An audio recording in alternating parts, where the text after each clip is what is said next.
Hey guys, welcome back to another video. I'm actually outside today because I have my bread maker going and I've been cooking like all morning for the construction guys, so my kitchen is quite a mess and I wanted it to be quiet, but if you can hear the construction in the background, that's also going on, so not really you know, I just don't really have a super quiet space to talk to you guys.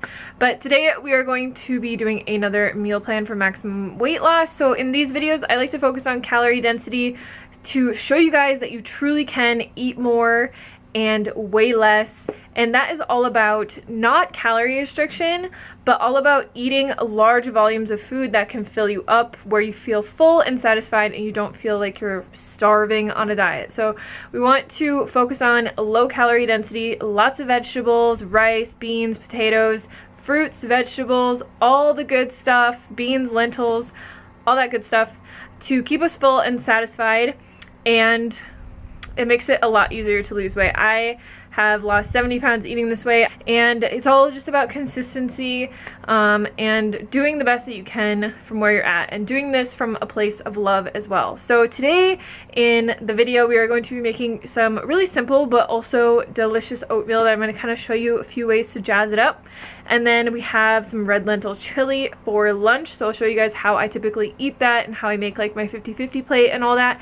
And then for dinner we're going to be making a lentil loaf, and this is one of my most requested like recipes whenever I go to a family gathering, or like when it's the holidays. Derek always asks me to make it because it's really good. If any of you are from the Midwest, meatloaf was like a thing when I grew up and we ate a lot of it. It's kind of gross to think about now, but this is basically like the same version of that but with lentils, and it's very filling, it's low fat, it's delicious, and people love it. So if you need something for Thanksgiving or Christmas or anything like that, whip out this recipe and let your family try it. So that is what we have for today, and without further ado, let's just jump into the recipes.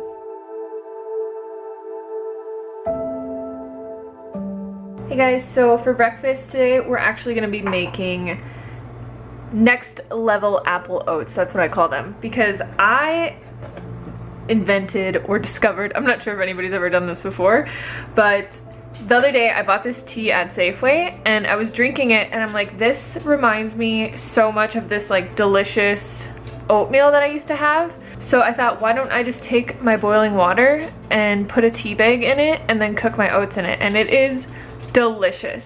So here I have my tea bag and I'm just gonna pour this cup of boiling water over top, and I'm just gonna let this sit.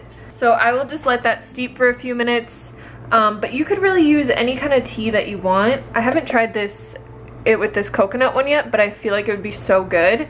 But I mean, they even have like this Celestial brand even has like apple, like a cinnamon apple spiced one, which I feel like would be so good. But this really just like gives it such a different flavor. Like if you have any tea that you like, preferably like a caffeine-free tea, highly recommend trying this because it really gives your oats a lot of flavor. So to make these apple oats, I'm gonna make this in my Instant Pot. All right, so I have this on the saute function and I'm just gonna add a little bit of water.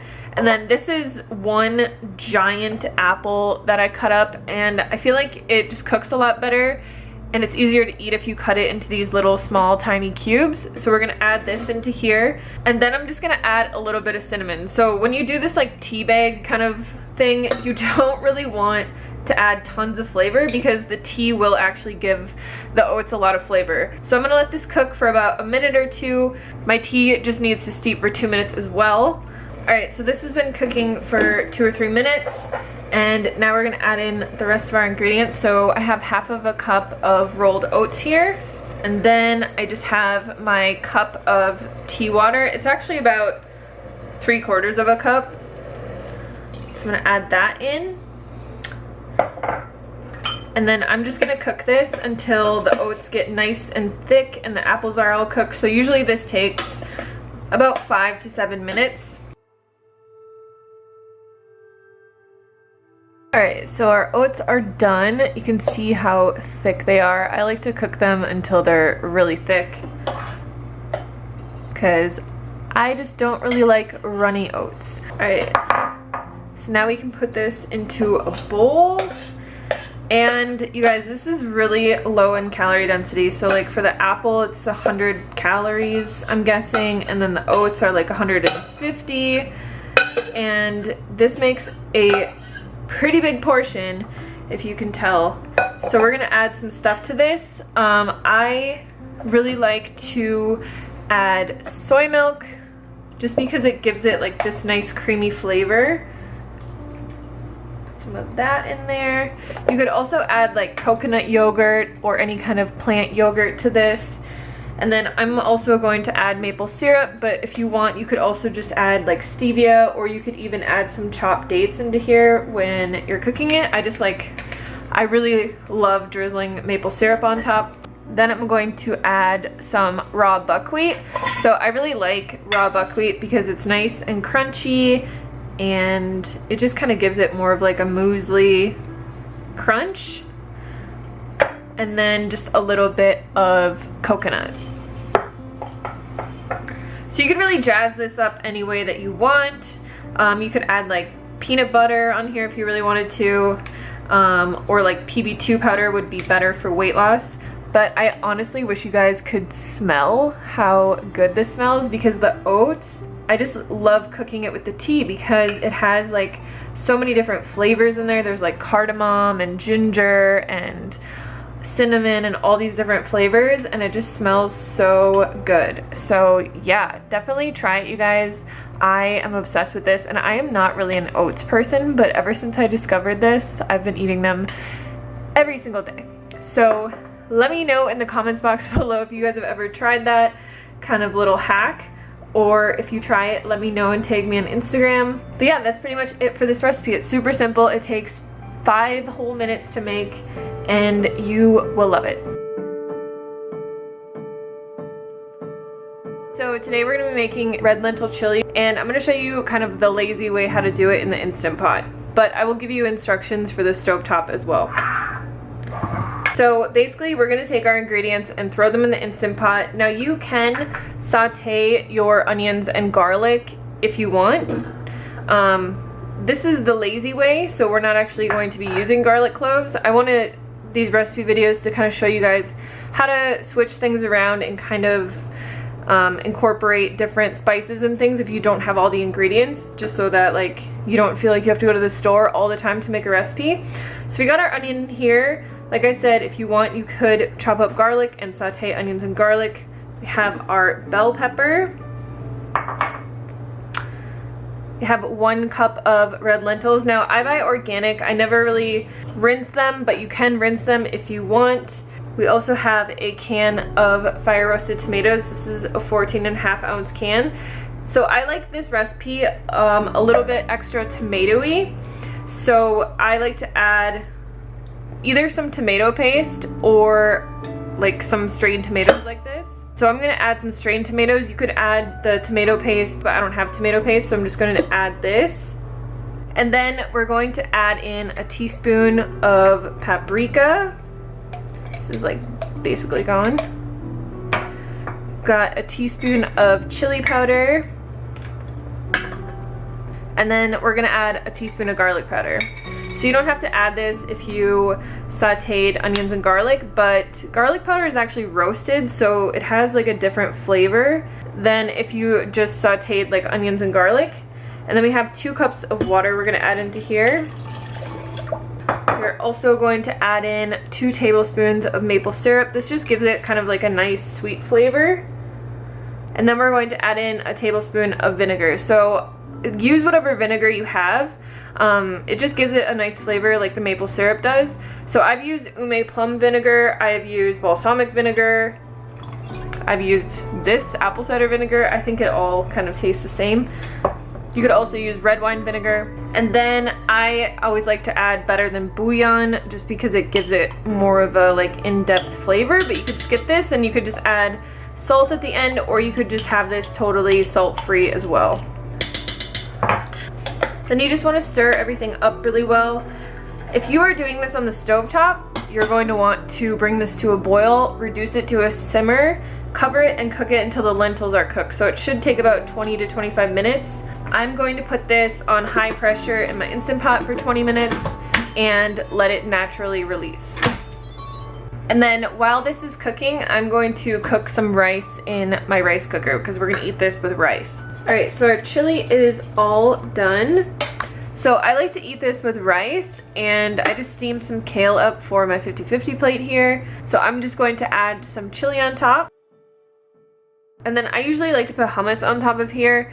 I don't have any of my homemade hummus right now, so I'm gonna use this Trader Joe's eggplant hummus. If you guys ever see this at your Trader Joe's, it's actually an oil-free hummus, and it's pretty low fat. It's only 2 grams of fat for 2 tablespoons. So I'm gonna add some of this on here. If you wanted to keep this overt fat-free, obviously don't add the hummus, or you could add hummus that doesn't have tahini in it. And then I always like to add a little bit of green onion to the top. This is just how I like to eat it. And then I always add hot sauce on here as well. So it's pretty simple. You guys can jazz up your meals really easily by just adding little additions to it. This is just how I really like to eat this meal. So we're just gonna go over our base ingredients here. We have a cup of green lentils. These are an actual mix of lentils, and they're sprouted, so use whatever kind of, you know, black or green lentils that you can get. Brown lentils work too. Then we have a half a cup of red lentils here. The recipe calls for a bell pepper, but I actually don't have one because my husband forgot to get it at the store, so I just had this mix of red bell pepper, green bell pepper, and mushrooms that I had in my freezer. So I'm gonna use this. Use what you have, you guys.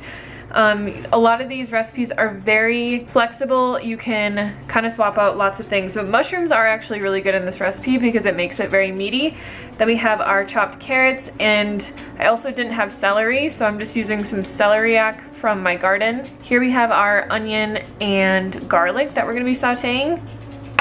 And this is our cup of oats that I pulsed in the blender. So the recipe calls for 1.5 cups of oats pulsed lightly in the blender, but if you want to use just oat flour, you can just use 1 cup of oat flour, or you could even substitute just like a whole wheat flour if you really want to. And then we also have our 3 tablespoons of flax and our 6 tablespoons of water. So we're quickly just going to make our flax egg.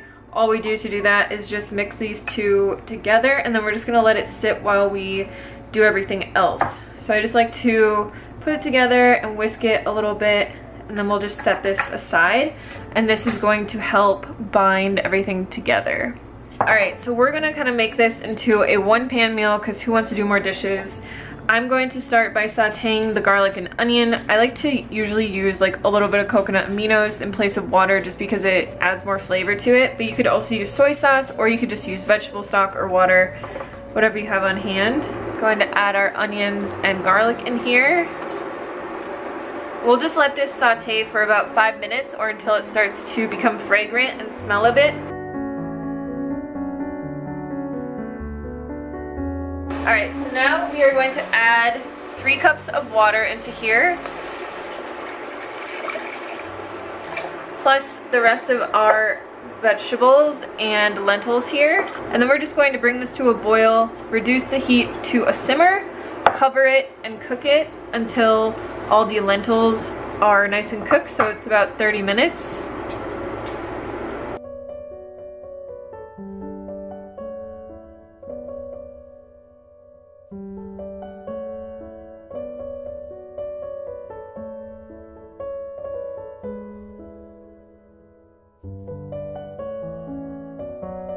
Alright, so now that this is done, what we're going to do is first add our flax egg into here.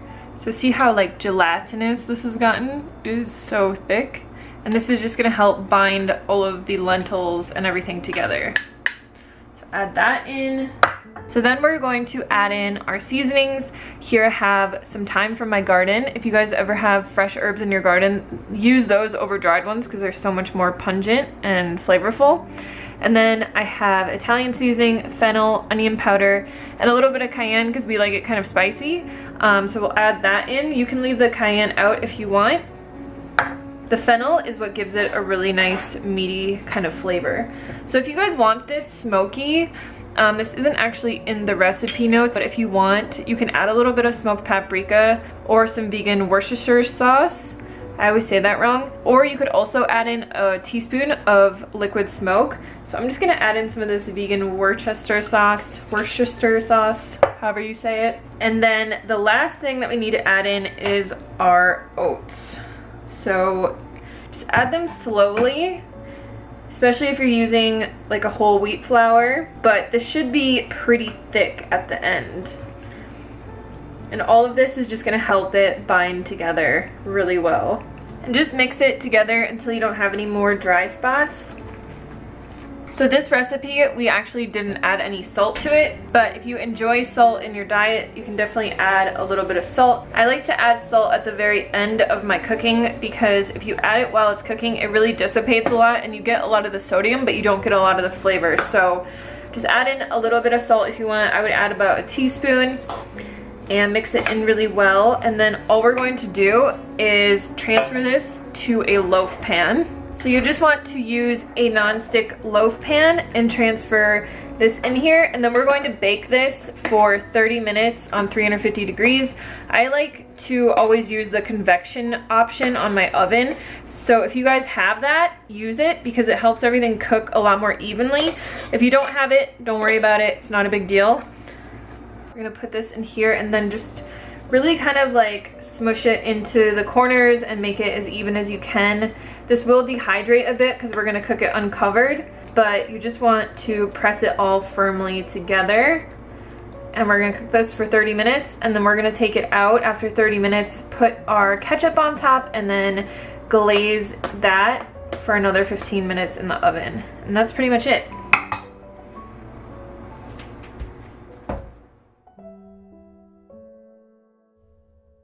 Alright, so now that this has been cooking for a while, you can see that the top has hardened quite a bit and it's getting really dense. So we're just going to add some ketchup to the top. I don't really ever measure this. And then you'll just want to spread this out with a spatula.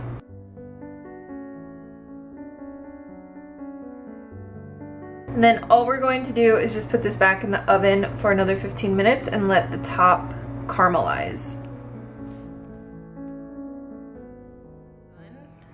Alright, so this is all done. I've had it sitting here for about 30 minutes. You want to let it rest for a bit before you cut it. I just kind of made it look pretty. With this thyme on top, you can cut into this bad boy. And I'll show you guys a piece. And there you go. So I will usually put a side of mashed potatoes here or like potato fries. You could also eat this with a salad, but it's really simple to make. It's really thick, if you guys can see like the piece on the side, and you guys are gonna love it. Alright, that is it for today's video. I hope you guys try these out. I hope you love them. I will leave all the links and everything down below as always for you guys.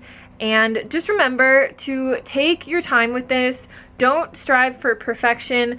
For me, like personally, I've learned a lot even from just losing the last 20 pounds again when I gained weight back. And what I've really learned is just to, like, I've found out who I am and what my tendencies are and what my personality is like.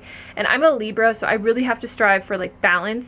And I've always tried, ever since I've basically started this channel, to be like really perfect with my diet and always eat clean and never eat like anything outside of those parameters. And personally, I've found over the years that like I just cannot do that. So for me, what works best is to do my absolute best as much as I possibly can. And for me, that's like 5 to 6 days per week. And this is how I lost the last 20 pounds as well. Focusing on calorie density, so having that 50-50 plate, joining, you know, the Eat Your Veg Challenge is the first week of every month. You guys can always join that as well. It's a really great jump start that me and Kiki share with you guys, and just to inspire you and to motivate you to eat more vegetables. But you're also lowering the calorie density of your food so much.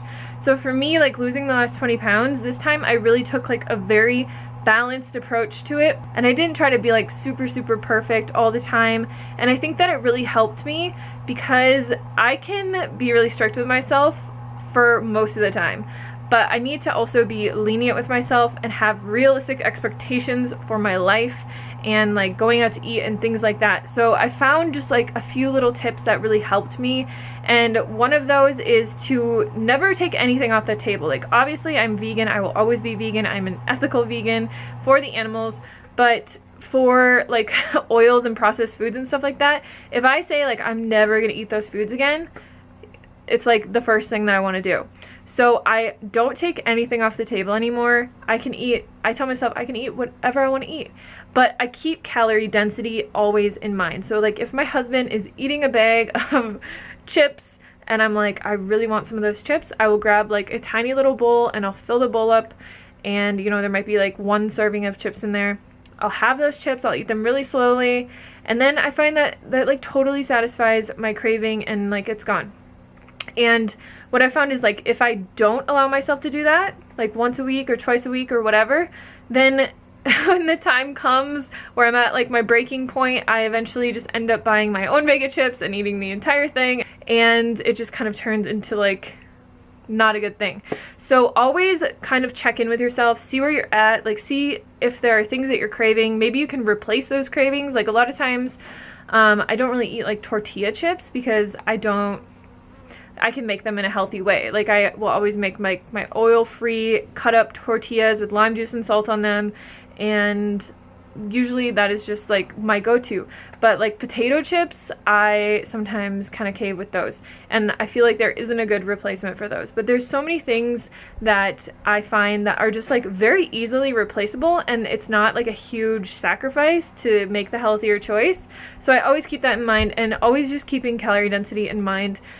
And if I have something that is very calorie dense, I have a very small portion of it, and then like I fill up on my healthy fruits and vegetables. So the last tip that I'm going to tell you guys, because I know the holidays are coming up, I know Halloween is coming up and Thanksgiving, all these things, and you're probably going to want to eat foods that are like off plan. So a strategy that works for me when I'm going out to eat with my husband, which we only do like maybe once a week or once every other week, but instead of like going there and being really hungry, and you know, sometimes you go to a restaurant and people will say like, oh, just order a side salad and eat that first, or order like a side of vegetables or 5 sides of vegetables and eat that first. A lot of times it's expensive because you're ordering a salad with absolutely nothing on it and they're still going to charge you the same price, or you're ordering like 5 or 6 tiny little sides of steamed vegetables. So what I actually do now, and what I did to lose the last 20 pounds, was I would basically just make like 2 pounds of steamed zucchini or steamed broccoli, and I put a little bit of nutritional yeast on there, maybe like a little bit of salt or lemon juice, and I would take that with me in the car on the way to the restaurant. Well, we live an hour away from most restaurants, so I would just like munch on that the whole time, and by the time that I got there, I was like, my belly was full, but I still wanted to have that like vegan burger or those vegan cauliflower wings or whatever it was. But I found myself, when I put this tactic into place, I found myself having like half of a burger, or like maybe 2 cauliflower wings, or like 3 or 4 fries, instead of ordering a burger, cauliflower wings, and a whole basket of fries to myself. Just being able to kind of think ahead and plan ahead and still enjoy all the things that you want to enjoy, but just knowing that like obviously a vegan burger and deep fried cauliflower wings and deep fried french fries are very calorie dense. So the way that I just kind of tackled that problem while still enjoying my life and going out to eat was by filling up on low calorie density foods on the way there or before I left. So that's just a little tactic you can use if you're going to like a Halloween party, if you're going to Thanksgiving with your family, Christmas dinner. Just eat a bunch of veggies before you go, and I feel like steamed veggies are the best. So I feel like they're just more filling than like a salad. So I usually always just go for broccoli or zucchini, and I will just make like 2 pounds of that, and then I'm done. Like I can really truly sit down at dinner at a restaurant and eat to satisfaction because I'm truly not like that hungry. So I hope this video is helpful for you guys. I hope all the tips were helpful. Leave any comments or questions or video ideas down below, and I will see you guys on the next one.